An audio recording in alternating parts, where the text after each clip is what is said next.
और चलिए अब करते हैं प्योर पॉलिटिक्स की शुरुआत। देश में उपराष्ट्रपति पद के लिए चुनाव होना तय हो चुका है। एनडीए के बाद इंडिया गठबंधन ने भी अपने उम्मीदवार की घोषणा अब कर दी।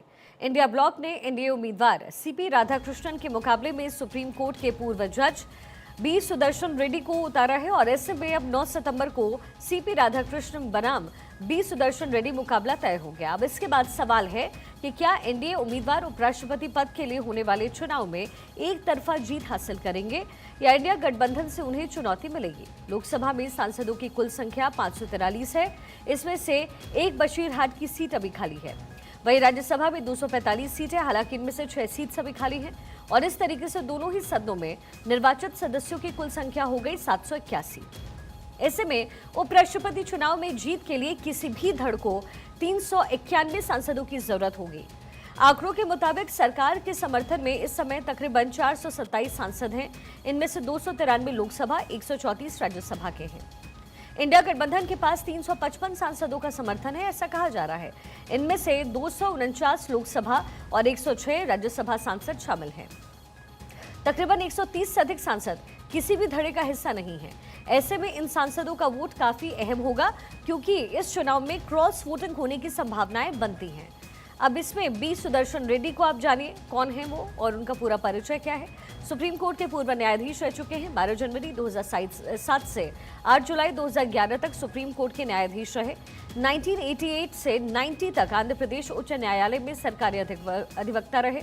1990 में 6 महीने के लिए केंद्र सरकार के लिए अतिरिक्त स्थायी अधिवक्ता रहे हैं। 2 मई 1995 को आंध्र प्रदेश उच्च न्यायालय के स्थायी न्यायाधीश बने। 5 दिसंबर 2005 को गुवाहाटी उच्च न्यायालय के मुख्य न्यायाधीश बनाए गए थे। गौरव मेरे सहयोगी इस समय हमारे साथ कनेक्टेड हैं। गौरव, जाहिर है इस समय पॉलिटिकल पार्टीज के बीच में जो है वो जंग की स्थिति बनी हुई है। उपराष्ट्रपति पद के लिए चुनाव होने हैं, समर्थन जुटाने की कोशिश दोनों ही धड़ों की तरफ से हो रही है।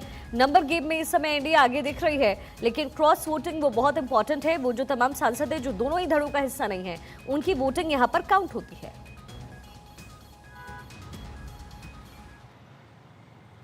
बिल्कुल, देखिए जाहिर सी बात है। और जिस तरीके से अगर हमने देखा लगातार कांग्रेस की अगर बात करें, यानी कि जिस तरीके से मल्लिकार्जुन खड़गे के घर पे कल बैठक हुई थी, उस बैठक में भी यही रणनीति बनाई जा रही थी कि किस तरीके से एक विचारधारा को लेकर के साथ चलना है। और जो अगर हम बात करें इंडिया ब्लॉक का जो उपराष्ट्रपति का कैंडिडेट होगा वो किस पृष्ठभूमि से आना चाहिए, कैसे कैंडिडेट का चुनाव करना चाहिए, उसका आज ऐलान यहाँ पर कर दिया गया है। और इसमें सबसे बड़ी रणनीति कहीं ना कहीं जो बनाई गई यही कि क्रॉस वोटिंग ना हो, कहीं ना कहीं कैसे उन सांसदों को विश्वास में लेकर के चलना है जो कहीं ना कहीं अंदर खाने, ये हमेशा एक डर बना रहता है कि वो वोटिंग कहीं अलग दिशा में ना कर दें। ये एक रणनीति जरूर कांग्रेस की रही है। और इसमें देखिए एक बात जो कल की बैठक में महत्वपूर्ण थी, कल जब खड़गे के आवास पर बैठक हो रही थी, इससे पहले ममता बनर्जी की पार्टी की अगर बात करें टीएमसी ने एक बात बहुत स्पष्ट तौर पर कहा था कि अगर उपराष्ट्रपति के नाम का जो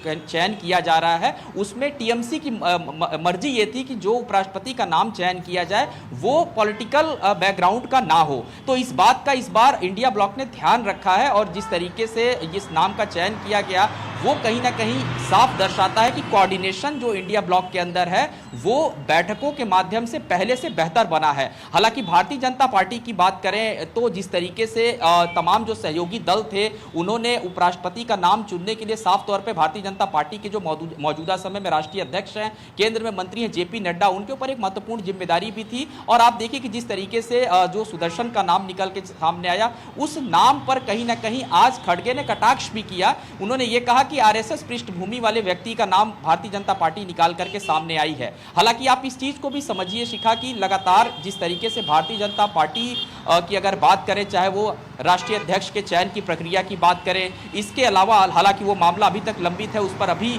बैठकों का दौर चलेगा, वो भी धीरे धीरे क्लियर होगा। लेकिन इसके ठीक पहले अगर हम देखें भारतीय जनता पार्टी और आरएसएस के बीच के कोऑर्डिनेशन को देखें तो जिस तरीके से पहले ये कहा जा रहा था कि दोनों में कोऑर्डिनेशन बेहतर नहीं है, हाल ही के दिनों में भारतीय जनता पार्टी ने जो महत्वपूर्ण कुछ फैसले लिए हैं इधर, चाहे वो प्रदेश अध्यक्षों के नाम के चयन की प्रक्रिया की बात करें उसमें भी संघ की सहमति दिखी है और क्योंकि जगदीप धनखड़ का जो नाम जब चयन किया गया था उपराष्ट्रपति के लिए, तो ये जो उनका जो बैकग्राउंड था वो संगठन से नहीं आते थे।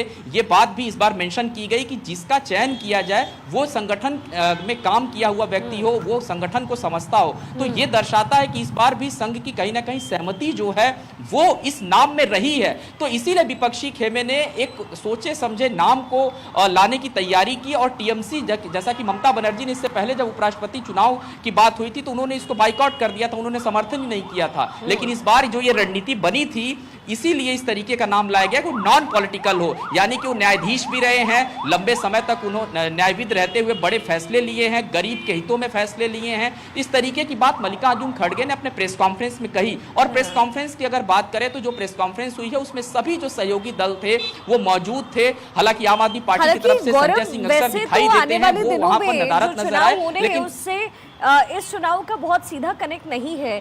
लेकिन हम देख रहे हैं कि जो पॉलिटिकल पार्टीज है, खासतौर पर जो विपक्ष है, वो एक तरीके से नैरेटिव सेट करने की कोशिश करती है। जगदीप धनखड़ ने जब इस्तीफा दिया तभी एक नैरेटिव सेट करने की कोशिश हुई और लोगों के अंदर एक तरीके का भाव लाना कि एनडीए कैसे काम कर रही है, बीजेपी कैसे काम कर रही है, जनता के लिए कैसे काम करेगी। तो ये नैरेटिव्स बनाने की कोशिश जरूर भी है। लेकिन अभी क्या लगता है, ये पूरा माहौल इस समय अंदर संसद के अंदर चुनावी लग रहा है? देखिए, अगर हम देखें इस पूरे जिस तरीके से उपराष्ट्रपति पद के लिए जो नाम को चयन करने की जो प्रक्रिया रही है, वो भारतीय जनता पार्टी ने जितना समय लिया, जिस तरीके से नाम को लेकर के निकल के सामने आए, हालांकि कई नाम इसके पहले भी चलाए गए, कई ऐसे नाम चलाए गए जो बीजेपी में पूर्व में मंत्री भी रहे, फिर मौजूदा समय में कहीं ना कहीं उपराज्यपाल या राज्यपाल हैं। लेकिन नाम के चयन की प्रक्रिया में जो थोड़ा सा समय लगा, उसके बाद इस तरीके के नाम निकल करके आए, तो शिखा इस बात को हम कह सकते हैं कि आप देखिए साउथ लॉबी को किस तरीके से फोकस किया जा रहा है यहाँ पे। अगर हम बात करें भारतीय जनता पार्टी की, तो भारतीय जनता पार्टी भी वो नाम लेकर के आई है जिस तरीके से साउथ की लॉबी को अपना कैसे मजबूत करना। आने वाले साल में अगर हम बात करें तो चुनाव भी होना है, अब उसमें साउथ फैक्टर बहुत महत्वपूर्ण है, और इसको ही कहीं ना कहीं कांग्रेस भी इस चीज को समझती है, क्योंकि कांग्रेस का एक गढ़ भी रहा है और लंबे समय से भारतीय जनता पार्टी लगातार कोशिश में रही है कि साउथ जो उनका है वो कैसे मजबूत हो। तो ये भी एक रणनीति हो सकती है आगामी आने वाले चुनाव को लेकर के भी, कि वो चेहरे उपराष्ट्रपति पद के लिए मैदान में उतारे जाएं जो साउथ लॉबी का चेहरा हो और महत्वपूर्ण चेहरा हो। लेकिन आप देखिए कि ये कहा जा रहा था कि बिहार से भी चेहरा हो सकता है, हालांकि कई नाम भी बिहार से चले थे, लेकिन उन नामों को कहीं ना कहीं उस सूची में नहीं रखा गया। तो ये साफ दर्शाता है कि बिहार चुनाव को बहुत ज्यादा फोकस में नहीं रखा है यहाँ पे। लेकिन एक बात तो स्पष्ट है कि जिस तरीके से साउथ से चेहरे को लिया गया दोनों ही पार्टियों की अगर हम बात करें, तो ये दर्शाता है कि एक फोकस जरूर साउथ में एक मैसेज देने की जो कोशिश है वो जरूर की जा रही है। हालांकि अगर हम बात करें भारतीय जनता पार्टी की, तो उपराष्ट्रपति पद का जो चेहरा इनको चाहिए था, साफ तौर पर ऐसा चेहरा चाहिए था जिसको संगठन में कहीं ना कहीं एक लंबा जुड़ाव हो। और आप देखिए, अगर हम बात करें राधाकृष्णन की, तो एक जिस तरीके से वो राष्ट्रीय स्वयंसेवक संघ की पृष्ठभूमि के साथ आते हैं, वहां भी उनका लंबा जुड़ाव रहा है। और इसके अलावा अगर हम बात करें, ये जब नाम सामने आया है उससे एक मैसेज भी जरूर जा रहा है कि राष्ट्रीय स्वयंसेवक संघ के कोऑर्डिनेशन के साथ जो है वो बीजेपी कहीं ना कहीं आगे बढ़ रही है। तो ये चुनाव भले उपराष्ट्रपति का चुनाव हो, लेकिन जिस तरीके से मौजूदा समय में जो माहौल बना हुआ है उससे ये हम साफ समझ सकते हैं कि ये एक नैरेटिव जरूर सेट किया जा रहा है। आगामी आने वाले जो राज्यों के चुनाव होने हैं वहां पर एक बड़ा संदेश देने की जो कोशिश है वो दोनों ही पार्टियां इस वक्त दोनों ही जो दल हैं, वो ये कोशिश दोनों ही दलों की तरफ से की जा रही है। हालांकि ये कहना ज्यादा हो जाएगा कि एक तरीके से आने वाले चुनाव के लिए लिटमस टेस्ट है, लेकिन फिर भी बिहार को लेकर की जो तैयारी है गौरव, वो साफ तौर पर देखी जा रही है। एक नैरेटिव सेट करने की कोशिश एसआईआर को लेकर के विपक्षी पार्टी कर रही है। अपना जो मत है वो रखने का काम इस समय सरकार की तरफ से हो रहा है। इलेक्शन कमीशन भी अपनी बातें इसमें यहाँ पर स्पष्ट तौर पर रख रहा है।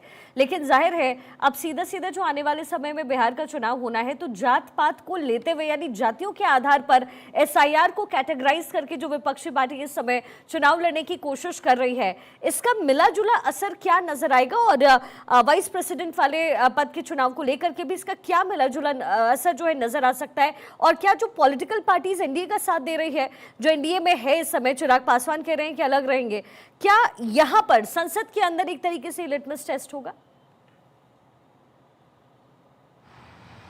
और देखिए निश्चित तौर पे ये कहीं ना कहीं हम कह सकते हैं कि चुनाव से ठीक पहले एक इस तरीके का एक्सरसाइज है जिसमें पार्टियां जो है वो इस बात को भी समझ लेंगी कि कौन उनके साथ स्पष्ट तौर पे है और कौन उनके साथ में नहीं है। ये एक जरूर एक बड़ा प्रयोग है जो अभी इस उपराष्ट्रपति के जो चुनाव होंगे उसमें साफ साफ नजर आ जाएगा।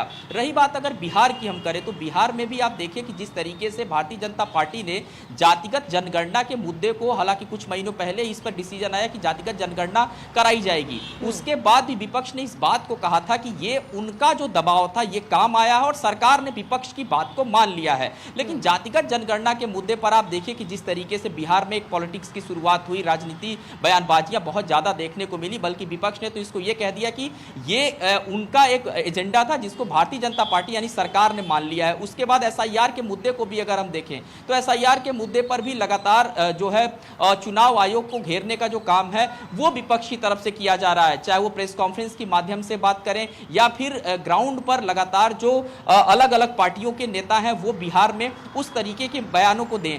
आप देखिए कि चिराग पासवान की बात करें, चिराग पासवान अक्सर इसके पहले भी अगर हम बात करें जातिगत जनगणना का जब विषय आया था वो बिहार गए थे, उन्होंने साफ तौर पे एक बात कहा था कि मैं केंद्र में अगर जरूरत पड़ी तो मैं केंद्र में मंत्रिमंडल पद को भी छोड़ सकता हूं सिर्फ बिहार के लिए। यानी कि बिहार फर्स्ट और बिहारी फर्स्ट के एजेंडे पर चिराग पासवान चल रहे हैं और इस बात को बार बार वो इस चीज को बिहार में एक मैसेज कन्वे की जो कोशिश है वो चिराग पासवान की तरफ से देखने को मिलती है। तो हम कह सकते हैं कि निश्चित तौर पर बिहार का जो चुनाव है इस बार ये जातिगत समीकरण को साधने वाला चुनाव है। लेकिन उसके ठीक पहले अगर हम उपराष्ट्रपति के इस चुनाव की प्रक्रिया को देखें तो निश्चित तौर पे पहले जब इस तरीके के चुनाव होते थे इतना ज्यादा हम पार्टियों में वो नहीं देखते थे जो एकजुटता का माहौल दिखाई देता था या बयानबाजी का माहौल दिखता था। ये चुनाव इसी प्रक्रिया के तरह शांतिपूर्ण तरीके से संपन्न होते थे। लेकिन इस बार जगदीप धनखड़ ने जिस तरीके से ऐसे टाइम पर इस्तीफा दिया जब पार्लियामेंट का सेशन चल रहा था और उसके बाद इसमें काफी समय लगा नामों को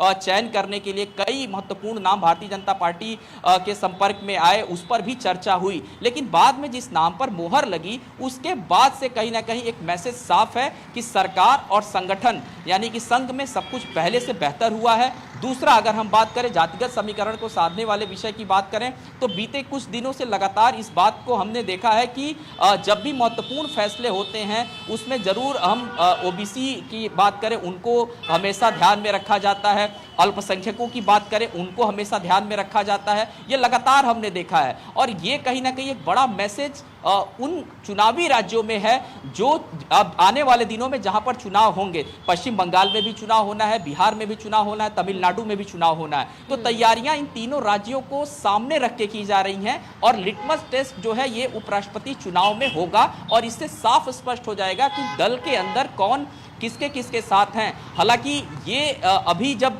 धीरे धीरे समय और बढ़ेगा तो आपको नजर आएगा कि अलग अलग सांसदों की क्या राय है, जो अलग अलग छोटे छोटे दलों के जो सांसद हैं वो किस तरीके की अपनी राय रखते हैं। हालांकि टीएमसी के सांसद ने आज इस बात को कहा है समर्थन करते हुए, कांग्रेस ने जब अपने उम्मीदवार की घोषणा की उपराष्ट्रपति के, उन्होंने कहा निश्चित तौर पर इसी तरीके के उम्मीदवार की आवश्यकता थी जो नॉन पॉलिटिकल चेहरा हो, जो देश के न्याय व्यवस्था के लिए काम किया हो, ऐसे व्यक्ति का ही चयन करना उचित था। और ये टीएमसी भी अंदर खाने चाह रही थी कि ऐसा ही चेहरा चुन करके लेके आए ताकि हम ये कह सकें कि ये राजनीतिक पृष्ठभूमि से व्यक्ति नहीं है और उनके सोशल कार्यों को, उनके सामाजिक कार्यों को दिखाया जा सके और बताया जा सके कि हम जिस चेहरे को चुन के लाए हैं वो इस तरीके का चेहरा है। इसीलिए मल्लिकार्जुन खड़गे ने आज कटाक्ष करते हुए भारतीय जनता पार्टी के उपराष्ट्रपति के लिए जिस चेहरे का चयन किया है, संघ से उसकी तुलना की, आरएसएस वाला चेहरा उसको बताने का काम किया। जी शिखा। ठीक है गौरव, बहुत बहुत शुक्रिया इस पूरे विश्लेषण के लिए।